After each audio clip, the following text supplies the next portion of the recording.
Today we're gonna start talking about the Cypress. In this video series, we're gonna go through a set of tutorials on how to start writing the Cypress tests, what makes a good test, and we're not gonna only explore the Cypress as a framework for testing, but we're also gonna touch base on the technologies and tools and techniques that are related to your ability to write a good test. You ready? Let's go. So the only prerequisite that you're gonna need for this tutorial, if you want to follow along, is the Node.js, right? So to check that you have everything set up, you just need to do the node-v command. So Node.js is the engine that could execute JavaScript code, right? So you can see that I do have a Node.js installed, and now I can create an empty Node.js project. So I'm just in the folder which is empty. So now let's do the command npm init to create a new project. So what the npm is, npm stands for Node Package Manager. It's a tool that creates a meta file, I'm going to show you it in a second, and allows you to pull the packages from the Node ecosystem. So let's create an empty project. Okay, so it asks me for the package name. I'm going to say yes. I'm going to say yes. Description, I'm going to say Cypress tests. Entry point index.js is fine. Test command, I don't need it right now. I don't have a Git repo right now. I don't have any keywords. I'm going to put my name in here. I don't want to think about the license. Okay, so it asks me, that's what I'm going to create. Are you happy? I am happy. Okay, so what happened is, if we refresh, we can see that there was a package.json file that I created. So this basically contains everything that npm asked me.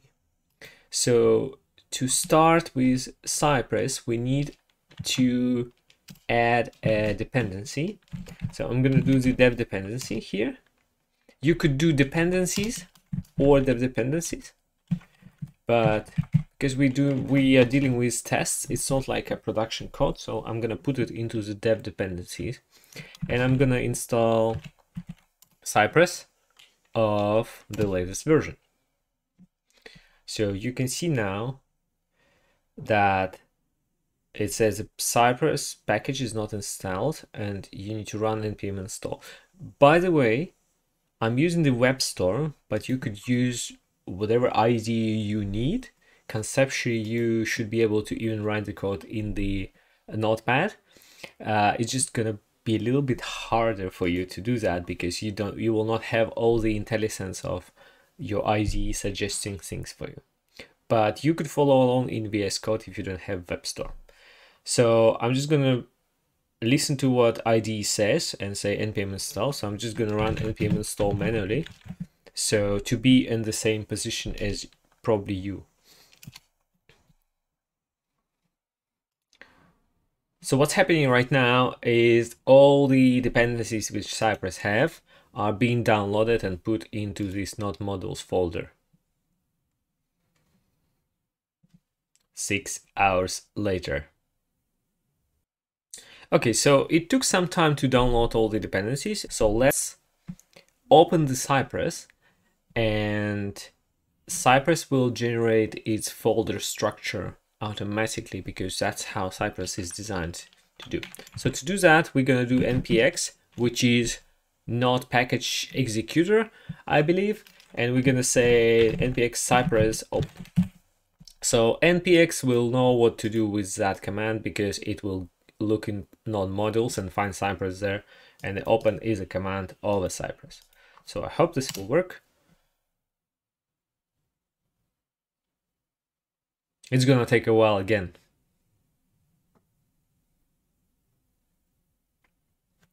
Okay, you can see that the Cypress windows window is open. I will try to zoom in. I cannot zoom in, unfortunately, here. So I'm gonna say delete the example files. You can see that there's a whole bunch of files which, if you want to read through them, you more than welcome on your machine. But I don't really want them for this tutorial. I just say I'm gonna delete the files, and it says there's no files. So please create a new test file, and I'm gonna try to create a new test file saying that maybe Google test.spec.js. Okay, so, and as you can see, there is a little thing in Cypress which says open in IDE, which you could set up to open in your IDE of your choice, VS Code, WebStorm, Notepad. So here we go. We have a test. We have a test file, not a test yet, right? We need to write a first test. So inside, Cypress uses Jest as a test framework. So you could use the test syntax of it or a test. It's going to be the same thing. So let's start with a test. And we can say maybe searching on Google should open search result page. This makes sense. And we just need a little bit of that. So that is a little lambda function saying that there's no parameter, and then inside there is a test code.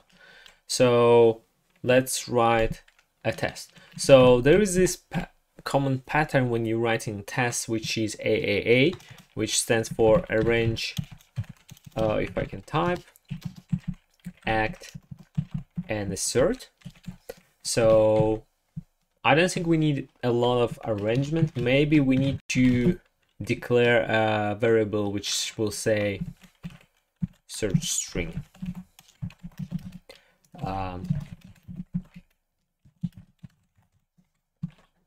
So I'll do something like that. And in the act, I'm gonna do the Cypress. So the Cypress has an alias which is CI, and if you do CI dot, it's gonna show you the whole bunch of commands that you could do. So in this case, we're gonna do the visit, and we're gonna navigate to google.com, and then we're gonna do something else. So it's not a very good idea to write a lot of test code or a lot of any code without actually seeing that it works or not. So at this point, we need to check that it's actually working, and we already have Cypress open. We just need to run this test file and see what it does. So let's run it. You will see the browser will appear, and it's gonna execute the test we have written. Okay, so it says the test is not defined, which makes it interesting because it should have worked. So let's change it to it and see if my initial one. Okay, so I lied to you. I said that Cypress uses Jest as a test framework inside, but it's actually Mocha. It's not Jest. My apologies. So let's convert it to it. Maybe just know what test is, but Mocha doesn't. So if it says it, if we go back to the browser, let's see if it works. It worked. Hooray! Okay, so our test works so far. We have navigated to google.com. However, this is not a complete test yet, because what we wanted to do is we wanted to actually do whatever we said we will do, right? So it's a good idea when you write a test to think about what this test should do and give it a good name.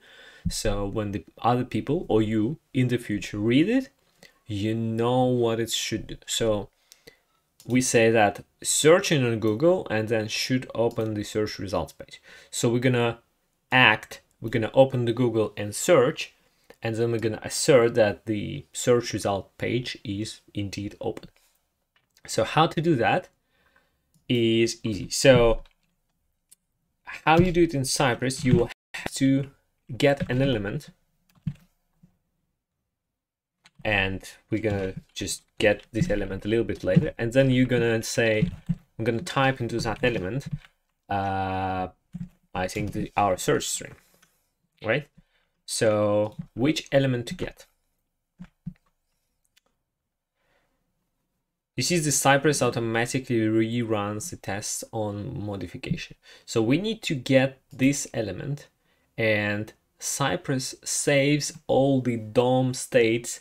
So you could just do the inspection and you could just say, what is this element? So here it is.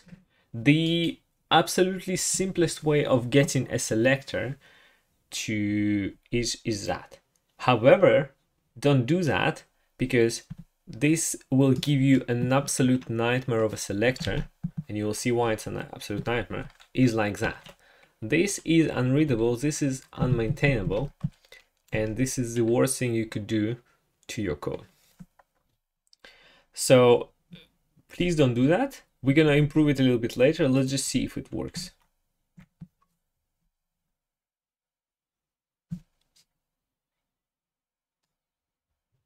Okay. See, it didn't even find the selector. So let's try it again. What's wrong? Actually, let's not try it again, because it proves that the automatically generated selectors are flaky, and maybe one of these classes are auto-generated every time you open the Google page, and they will be different, so it's unsustainable. So what I'm gonna use this title search. I'm gonna manually write a selector instead of all that. I'm gonna do this. So the syntax for CSS selectors is, if you want to use a custom attribute, is the square brackets, and then you say what's in there. Okay, so let's look if it works. All right, it works.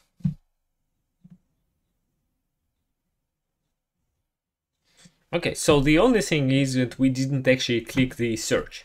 So I'm gonna do the click the search by typing the enter. In Cypress, how it's done is it's curly braces. So if you want to send keys like control space enter, something like that, that's how you do it. All right, let's check. It works. So the only thing that is left now is I want to assert that I'm on the right page. So I'm gonna do that by looking at the URL. You can see that URL have changed, and now I have a search with a query string that I searched for. So what I'm gonna do is I'm gonna just assert that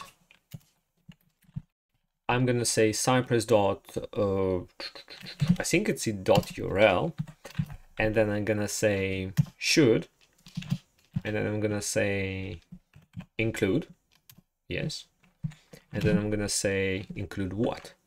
So I think it should include google.com/search, something like that. Let's have a look.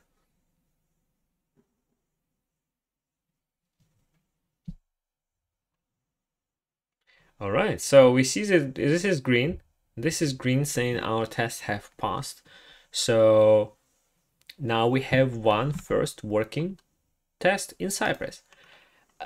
Just a little bit of a disclaimer. This assertion doesn't necessarily mean that this is a good assertion. It is,